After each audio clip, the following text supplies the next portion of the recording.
welcome to This Explainer. Okay, today we are officially becoming medical detectives. We're going to investigate the totally fascinating and sometimes a little gross ways our bodies use symptoms to signal that something's malfunctioning inside. We usually just think of illness as this random, unlucky thing that happens to us. But the truth, your body is actually leaving you a constant trail of clues. And our job today is to learn exactly how to read them. So what are our digestive symptoms really revealing? Well, instead of just brushing off things like vomiting and diarrhea as purely gross inconveniences, which, let's be honest, they absolutely are, we're going to see how they are actually incredibly precise, calculated responses to threats.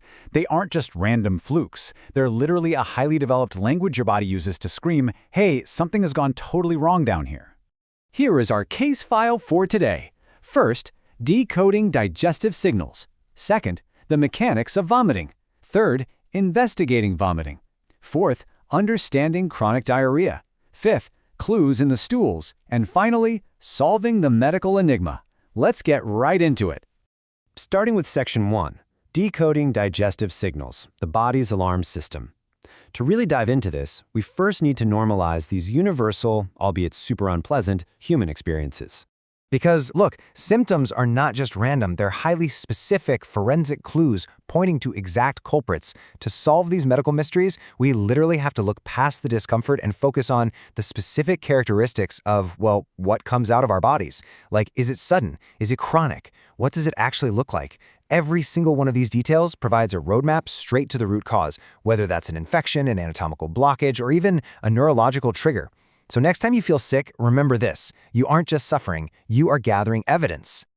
Moving right along to Section 2, the mechanics of vomiting, or the upper GI mystery.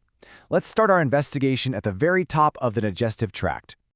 We need to clearly define true vomiting, which is an active reflex involving painful contractions of your abdominal muscles and diaphragm. It is completely distinct from passive regurgitation. The absolute key word here is active. Unlike regurgitation, where liquid just kind of passively backs up into your mouth without any real effort, a true vomit is a highly coordinated, incredibly forceful reflex orchestrated directly by your nervous system. It's literally your body making the executive decision, whatever is down there, yeah, it needs to get out right now. And the brain's control center brilliantly illustrates how this happens. Deep down in your brainstem sits the chemoreceptor trigger zone, or CTZ. Think of the CTZ as the body's master alarm switch. It receives distress signals from your gut, maybe from your inner ear if you're dealing with motion sickness, or even from your cortex just because of a terrible smell or an intense emotion. And once that CTZ gets tripped by those chemical or neural signals, boom, the alarm is sounded. Let's actually look at how this builds into physical action. First, the brain, or CTZ, is triggered. Second, the diaphragm and abdominal muscles forcefully contract. Third, your glottis closes to protect your lungs. And fourth, the active expulsion. It is absolutely wild to see how your body purposefully relaxes your upper stomach while forcefully contracting your abdomen, all while slamming the door shut on your airway to protect your lungs from inhaling anything. I mean, it's a stunningly precise physiological sequence. All right, Section 3, Investigating Vomiting. Sleuthing the upper clues. Now that we know exactly how the reflex goes down, let's look at the actual clues left behind at the scene. Timing is quite literally everything. Look at these clues. Morning fasting points to pregnancy or alcoholism, post-meal or delayed vomiting points to a gastroduodenal obstruction, and vomiting right during a meal, that points to psychogenic causes. It's fascinating how simply tracking the clock can crack the case right wide open. For instance, if you're sick first thing in the morning on an empty stomach, a doctor might instantly start thinking about pregnancy. But if it hits hours after a meal, we're probably dealing with a physical blockage way down in the stomach that's just physically preventing food from emptying out. But the physical evidence itself, that's the ultimate smoking gun. Undigested food means a stenosis or a stricture. Fecaloid? Yep, fecal matter means a severe colonic obstruction or fistula. Bilious, which is that bitter yellow-green fluid, means abnormal bioreflux. And hemorrhagic, or blood, obviously points to internal bleeding. Guys, if the expelled matter contains food you ate hours ago, there's a blockage. If it's bilious, your bile is flowing backwards. And most shockingly, brace yourselves for this one, a fecaloid content, meaning it literally looks and smells like poop, points immediately to a dangerous lower bowel obstruction pushing everything back up. It instantly tells the doctor, whoa, we have a major emergency here. Let's keep moving down the digestive tract to Section 4, Understanding Chronic Diarrhea, the lower GI mystery. And right off the bat, we have to clarify what we mean by chronic. We are talking about symptoms lasting greater than 4 weeks. We aren't talking about a bad taco or a 24-hour stomach bug here. In the medical forensics world, diarrhea is officially only considered chronic if it persists for more than 4 solid weeks.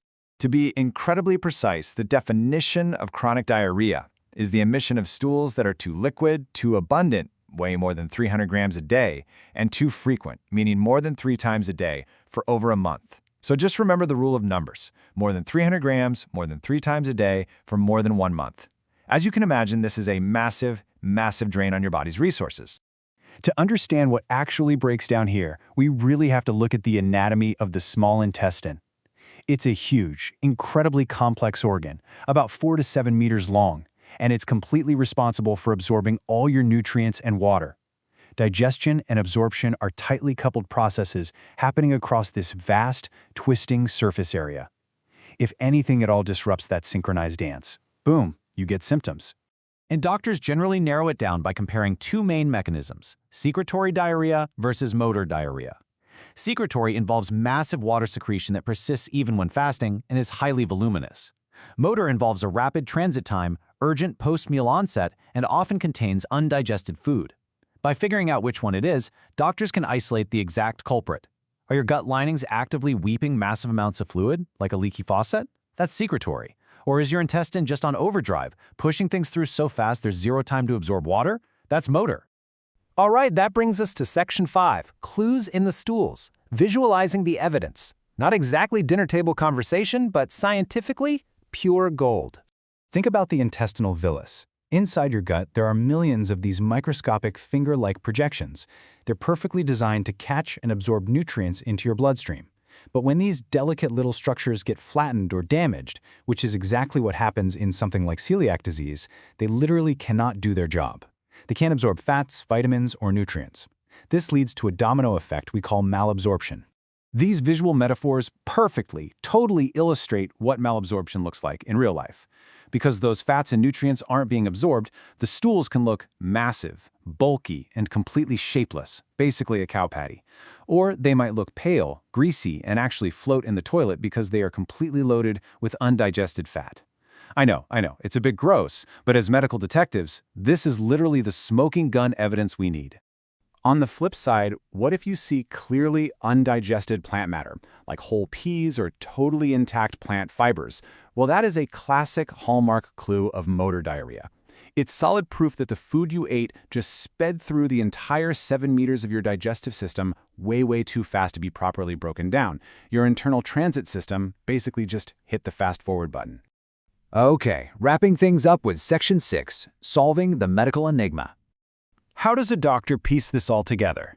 Well, it all comes down to the physical examination. Before jumping straight to crazy expensive lab tests, CAT scans, or endoscopies, the absolute most vital tools in a doctor's toolkit are just a thorough patient interview and a careful, hands-on physical exam of your belly. Feeling for masses, checking for organ enlargement, pinpointing exact areas of pain. These are totally irreplaceable steps. It's a great reminder for all of us. A real hands-on exam is absolutely crucial before going straight to the high-tech stuff. So here are the essential detective steps. Complete anamnesis, which is just a fancy word for your medical history and timeline. Palpation for masses or sensitivity, assessing your weight loss and hydration. And finally, targeted biological tests like blood, stool, or an endoscopy. By combining your specific story with physical clues, like assessing your skin to see if you're super dehydrated, the list of suspects shrinks incredibly fast. Only after all that do doctors deploy those targeted tests to accurately nail down the exact etiology or cause of your distress. The whole puzzle finally snaps right into place. So I'll leave you with this question. If your symptoms are a language, what is your body trying to tell you right now? I really hope this explainer has shown you that your digestive system isn't just a plumbing issue. It is a brilliant, highly communicative machine. The next time your stomach acts up, instead of just immediately reaching for the medicine cabinet, maybe pause and ask yourself, what secret is my body trying to tell me right now? Stay curious, guys, and keep listening to those clues.